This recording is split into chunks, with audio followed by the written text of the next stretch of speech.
Hello and welcome to Strength Journal episode 14. Today I'm taking you with me on a push day and I hope you enjoy. I started training with some handstand practice. Not really too much to say here. Handstands felt really good. I got a lot of good holds and even no fails, which is nice.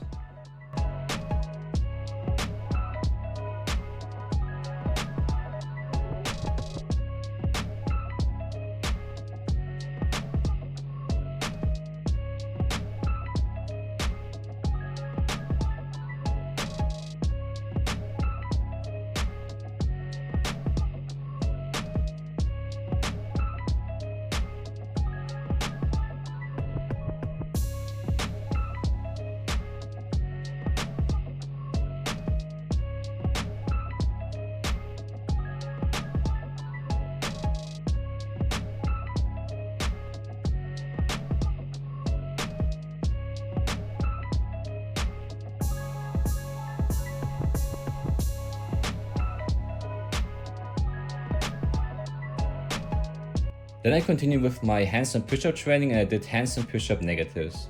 I accumulated 10 repetitions here. I didn't do the repetitions back to back, which means that I did take a short break in between each repetition so that the quality and effort stay high. I said that I didn't have any fails during my freestanding handstand practice, but unfortunately that's not true for the negatives. I did have quite a few entry fails, which was a bit frustrating considering that the handstands before that were flawless. Also, the negatives itself were not that great. I wasn't able to control a lot of the repetitions properly, but I still had some good reps. Especially for skills like handstands and handstand push-ups, which are based a lot on neurological adaptations, you will learn from both your successes and your fails. You just have to train the movement and then you will eventually get better. Overall, the negatives improved a lot throughout the last couple of weeks, so I'm happy about that.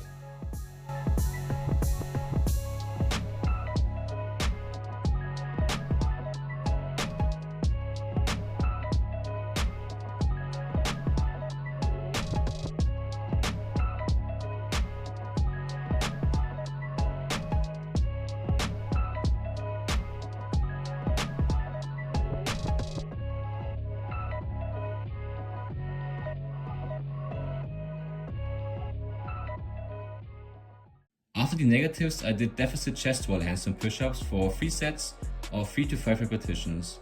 I like to split my handstand push-up training in 3 categories.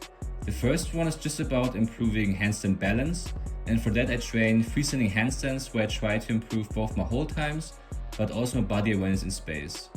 The second one is about combining the balance with the strength component, and for that I do exercises like the handstand push-up negative.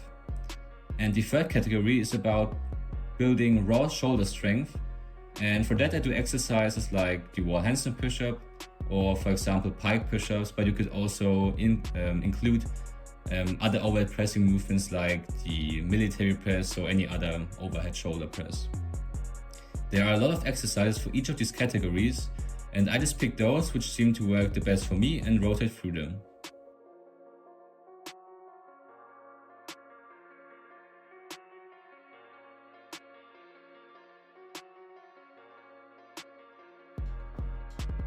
That was it with the specific handstand push-up training, and I continue with the part of my training which is focused on bodybuilding and just building general strength, which will also help me with achieving skills like the handstand push-up. So I did weighted dips against a light resistance band for 3 sets of 6 to 10 repetitions.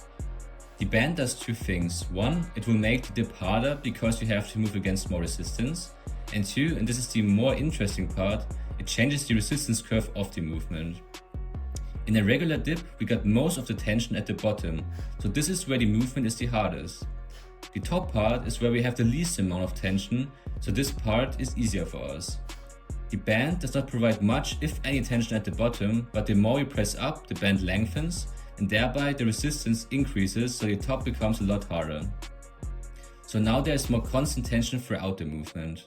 The band thickness and the amount of external load you use will decide whether the top or the bottom is harder or easier or pretty much the same. With my setup, I would say that the bottom position is still harder than the top because I'm only using a light band, but especially on the last rep of the last set, you will clearly see the effect of the band. This variation will help you improve your lockout strength on the dip, but also any other press like the handstand push-up, and it will increase tricep activation at the top position. I personally like it as a variation for a different stimulus compared to irregular dip, and because it strengthens the top part of pressing movements, which is typically not really challenged.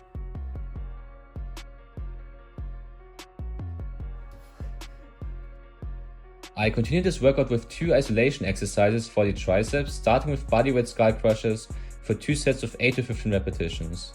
This variation is one I only started doing during this training block, and is definitely a very tough variation of the skullcrusher.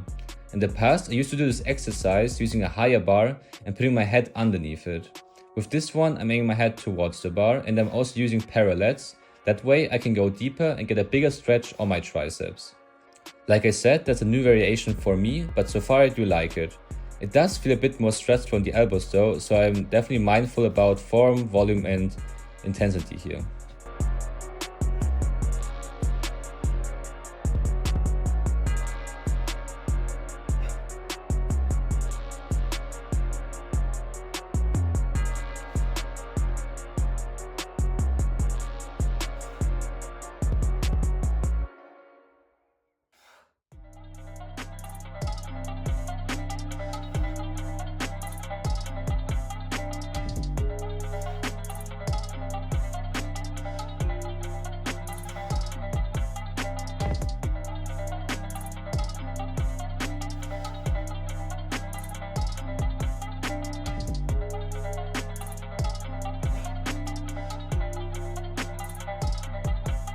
Then I did dumbbell single arm overhead extensions for 2 sets of 6 to 10 repetitions.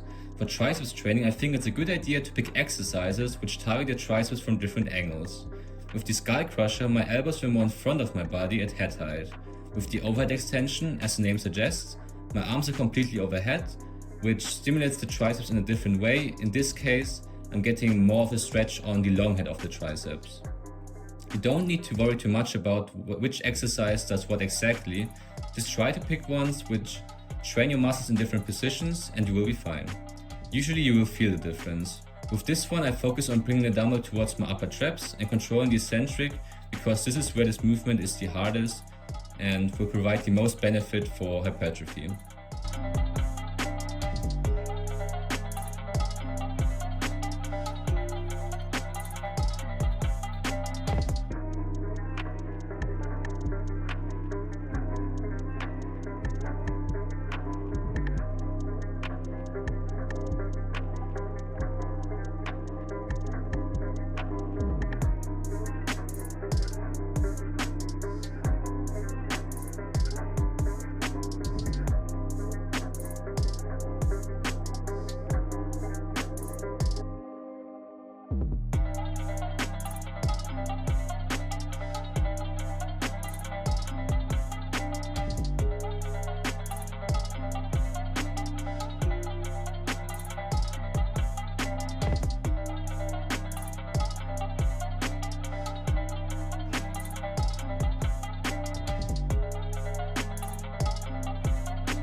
So that was my push day. I hope you enjoyed it, and if you did, please press the like button and subscribe to the channel.